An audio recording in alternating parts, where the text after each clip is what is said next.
It's been something like 2 years since I've made a video in this Every Manufacturer series. This is where we look at a category and go over the offering from each motorcycle manufacturer. So we looked at the worst and best and ugliest and most expensive motorcycle from every manufacturer. Well, this video is meant to be a bit more practical as we're looking at the cheapest motorcycle from every manufacturer. A few side notes, we are focusing on street bikes from current manufacturer lineups, and we're looking at the American market as well. But this should be mostly the same wherever you are. But we are going to follow the same random pattern from our previous videos. Also, stick around to the end because there are quite a few companies that I missed in the last videos and I've included them at the end. Let's kick things off with a look at Norton motorcycles. As you may know, Norton has had its fair share of ups and downs recently, but with TVS taking ownership of the brand, one thing that I looked forward to was potentially some more affordable models as the brand moved away from just being kind of this niche boutique thing. Apparently there's a resurgence coming in like 2 months. Not sure what that means. They're posting about it on Facebook and getting like 4 likes, but all the comments are complaining about recall stuff. Regardless, Norton's current cheapest bike is the 961 Commando, which, oh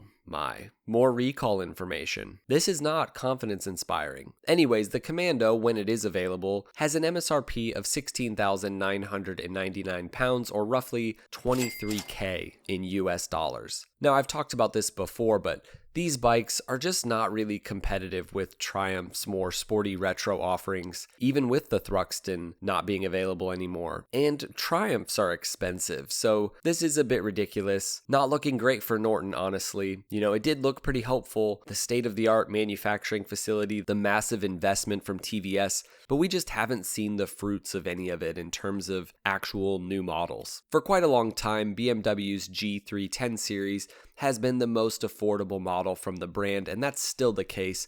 Quite a bit cheaper than this strange electric hardware store looking bike. The only current 310 is the R. There isn't the GS anymore, and it's priced right at $5,390. Not too bad. It's not near as powerful or as torquey as the Duke 390, for example, but it's a bit cheaper, and I think the styling is less polarizing. Less of that Street Fighter aesthetic. You're getting BMW quality, fit and finish, and it's very much a Grom upgrade for many, not just more power, but also upgraded brakes, and the price isn't a whole ton more. I've always liked these bikes and I'm glad that BMW hasn't killed them yet. Currently, Ducati's cheapest motorcycle is the Scrambler Icon Dark with an MSRP starting at $9,995. This is essentially a minimalist, blacked out version of the classic Scrambler Icon. It has the same 803cc L-twin engine, which makes about 73 horsepower, but this bike is a bit more understated. Obviously, the biggest criticism of the Scramblers is their price for what they are.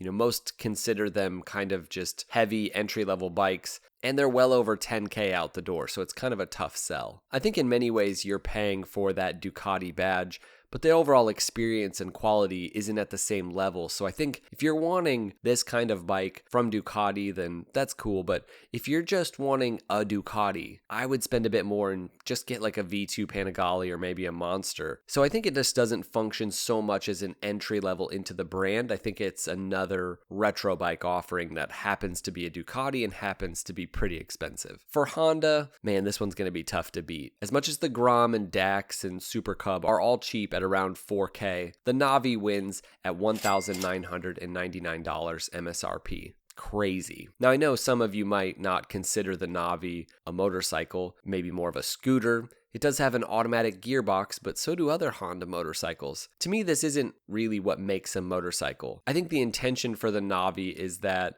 that motorcycling simplicity of the Grom is kind of taken to another level, but honestly, what makes the Grom so fun and unique is kind of lost for this one, with it not having, a true gearbox and clutch. And in many ways, I think the Navi appeals more to scooter riders, which is totally fine. But if you're a purist, the best route to go when saving money on a Honda is to probably go with those other mini motos, or to get something like a Rebel 300. I'm not sure if Honda could make a Navi with a 5-speed at this same cost, maybe even a 4-speed, have it cost like $300 more. I think that would be pretty cool, but maybe there isn't really interest in that. BSA only had that standard 650 Gold Star for quite a while, but there is a new Bantam coming out, a revival of the old Bantam name, which is pretty cool, and it's going to be a 350cc single with a starting price of £3,499 or $4,700. So right in that range where the Royal Enfield 350s sit, like the Hunter as well as the Honda GB350. But the question is, will it stack up? Well, a bit of digging will show you that this engine is basically the same platform as the Jawa 350s,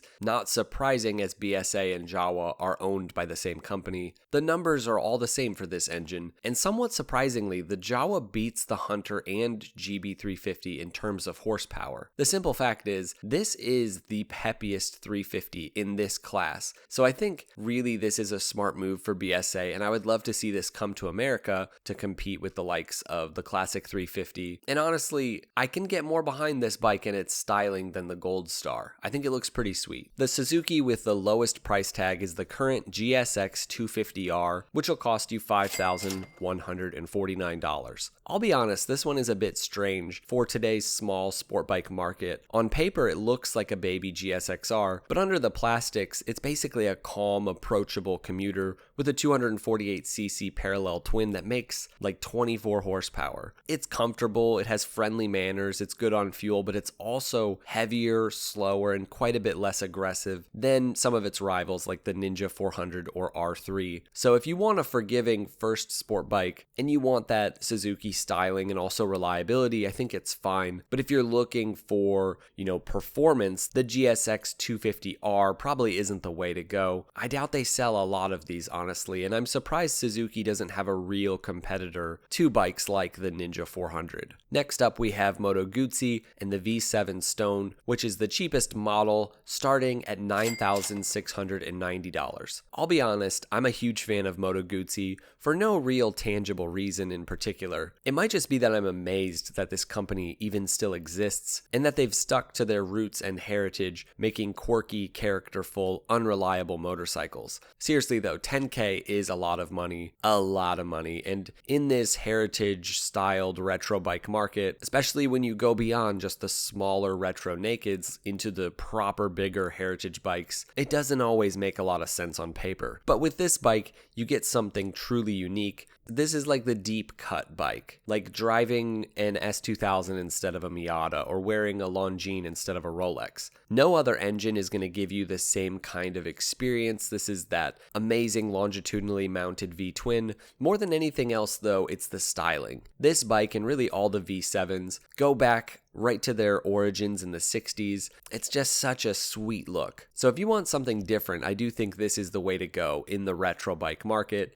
Just maybe get the extended warranty if they have one. Personally, I would pay just a bit more and get the special.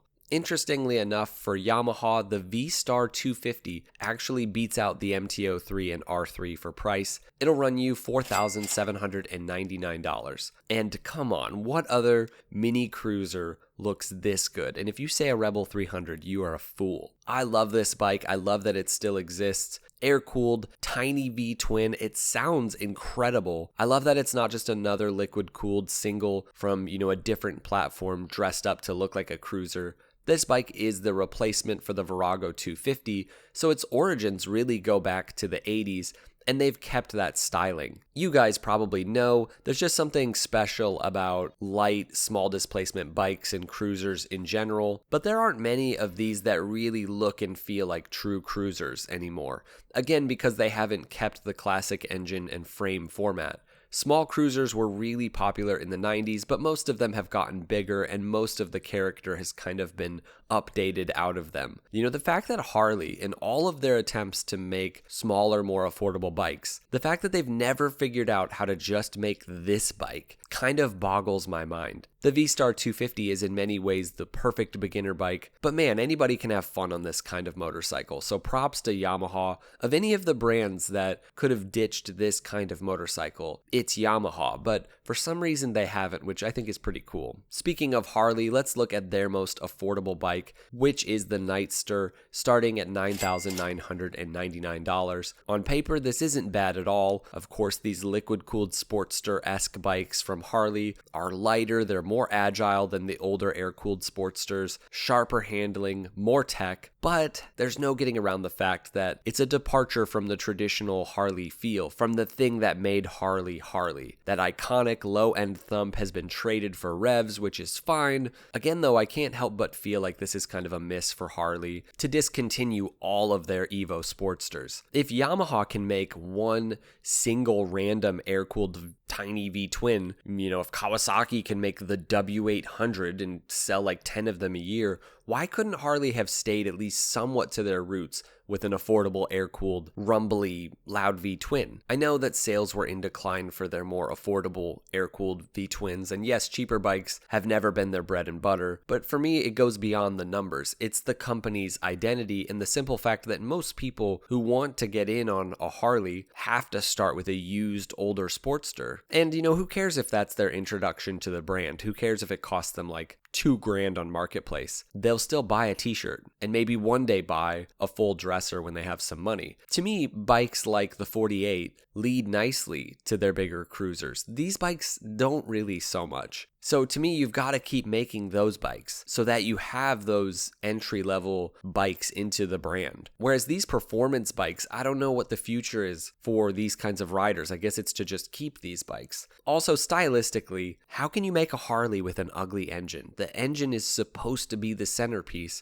and this engine looks like a toy. Indian is moving in the same direction for some reason, despite having figured out how to make beautiful liquid-cooled engines. Okay, let's move on. From Kawasaki, the cheapest bike you can get is the Z125 Pro with a price tag of $3,699. That's essentially the same price as the Grom. Of course, this is meant to be a competitor to the Grom, and in terms of specs, it's almost a toss-up. I think the simple way of understanding the character, though, is that the Z125 is more of a mini Street Fighter, like it's a bit more aggressive. The Grom is meant to be more of kind of that goofy mini moto fun. The big thing to know is that the Grom has much better support for aftermarket customization, so if that's what you're into, I think the Grom is still the best option. For Indian, the base Scout 60 bobber starts at $9,999, same as the Nightster, and I'll just say, I think the same criticism could probably be leveled at Indian, but the modern Indian company is different, and this bike still has some of that old school charm despite being liquid cooled as well.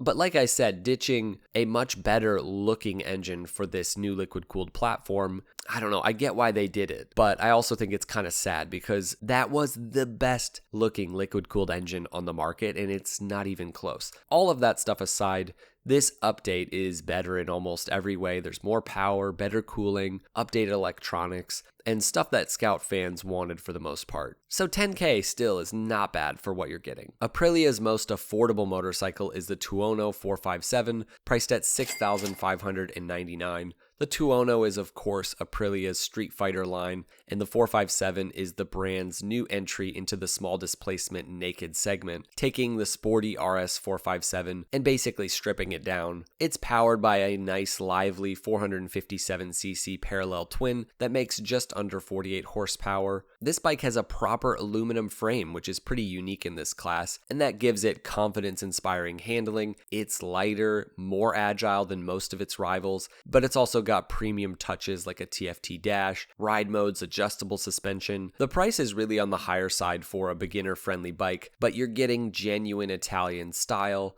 and chassis quality that's pretty hard to match in, the sub 500cc market. The KTM 250 Duke is the cheapest from KTM at $4,599. This is relatively new to us in the West. It's hard to follow all of KTM's small bike changes, but the 250 Duke sits in kind of a weird in-between spot. It's more premium and performance-oriented than budget, 250 commuters, and the price reflects that, but it's also not as powerful as full-on 300 or 400cc bikes. I think in many ways, if you're in the market for like that GSX 250R and you maybe want that step up from the Grom, this is a pretty good option. The Speed 400 is Triumph's most affordable model with a a starting price of $5,395, built in India with Bajaj to take on the booming sub 500cc market, powered by a 398cc liquid-cooled single, making just under 40 horsepower. Though it is semi-retro in styling, it's really a thoroughly modern bike. It's got ride-by-wire throttle,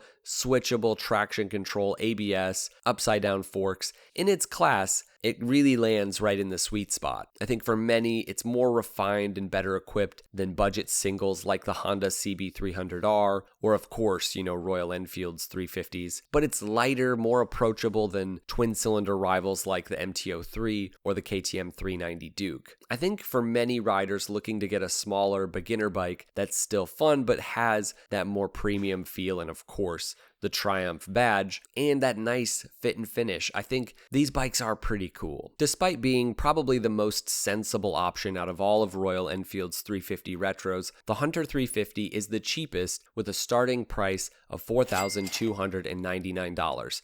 And I think that's just the reality of manufacturing metal versus plastic when it comes to things like fenders and covers. Anyways, the Hunter 350 on this new J-Series single platform is really a great option. Really any of these little 350s. They're so fun, but in the best way possible. If you're wanting a characterful, but now more usable and reliable Royal Enfield, get one of these and maybe get it used. You can find these with like 1,500 miles on them for half off MSRP. And if you trust the owner did the break-in right, I think that's the way to go. Not exactly known for affordability. I mean, how can motorcycle art be affordable? MV Agusta's cheapest model is the new Enduro Veloce at $15,998. This is the evolution of the Lucky Explorer models and MV's jump into the ever-popular middleweight enduro adventure bike segment. At its heart is a newly developed 931cc inline-3 engine, representing a substantial expansion over the previous 800cc triples.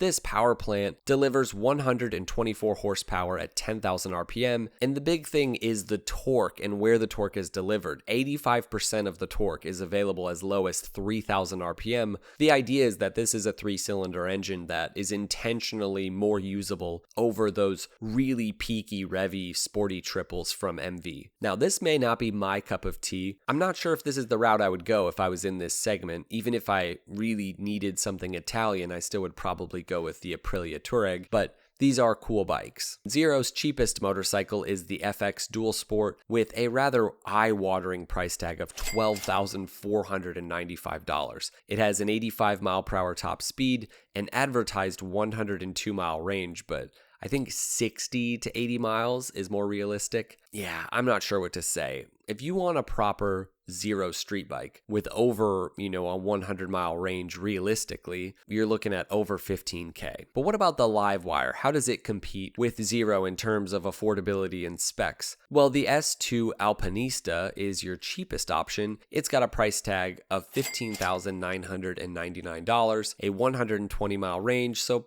probably a little under 100.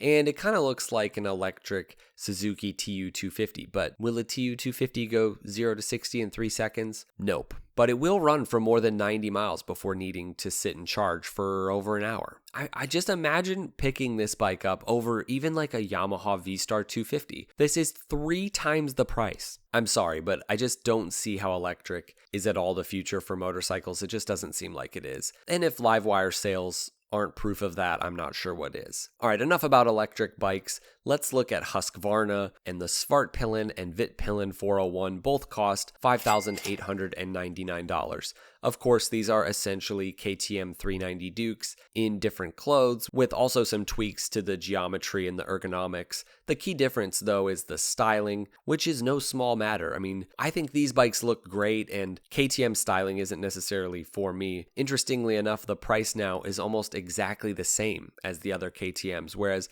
when these bikes first came out, they were quite a bit more expensive than KTMs. But I don't think they're selling very well. Personally, I would like to see Husqvarna function, a bit more separate from KTM beyond just the Scandinavian styling. And I also think for Husqvarna fans, some sort of return to their heritage a bit more would be cool. Benelli is another brand that I missed in my previous videos, and their new TNT135. This is like a Navi basically, but with better specs and a true gearbox, which is kind of interesting. But the MSRP is $31.99, like 30% more than the Navi, so this is a tough sell. I mean, a Grom, as we'll see in a bit, a CF Moto Papio, they're all right around this price, so I'm not sure this makes a ton of sense. If they can lower the price quite a bit, then maybe. And if the price is because this is an Italian company, technically, it's not. It's basically a Chinese company, so I'm not sure this makes much sense. Let's look at another Chinese manufacturer, CF Moto, and their most affordable bike, and one of the most exciting and cool in this segment, the Papio, starting at $3,299, intentionally undercutting slightly the Grom and the Z125 in terms of price. And also, it's got competitive specs, including a 6-speed gearbox. But this is the big thing. The proportions are what's really interesting. This bike is bigger and it feels bigger. It feels more like a proper motorcycle, which I think is really cool. So if you've ever seen a Grom or ridden a Grom and then you go check one of these out at a dealership, just do it. Find a CF Moto dealership near you and go sit on one of these. I think this was a genius move from CF Moto, and of course, they are killing it in terms of specs and price, and this is no different. Now, I'm curious to hear what you guys think about all this. What would you say is, in your experience, the best entry-level bike that you can get for people out there looking for an affordable motorcycle? Let us know in the comments below, and we'll see you guys in the next one. Ride safe.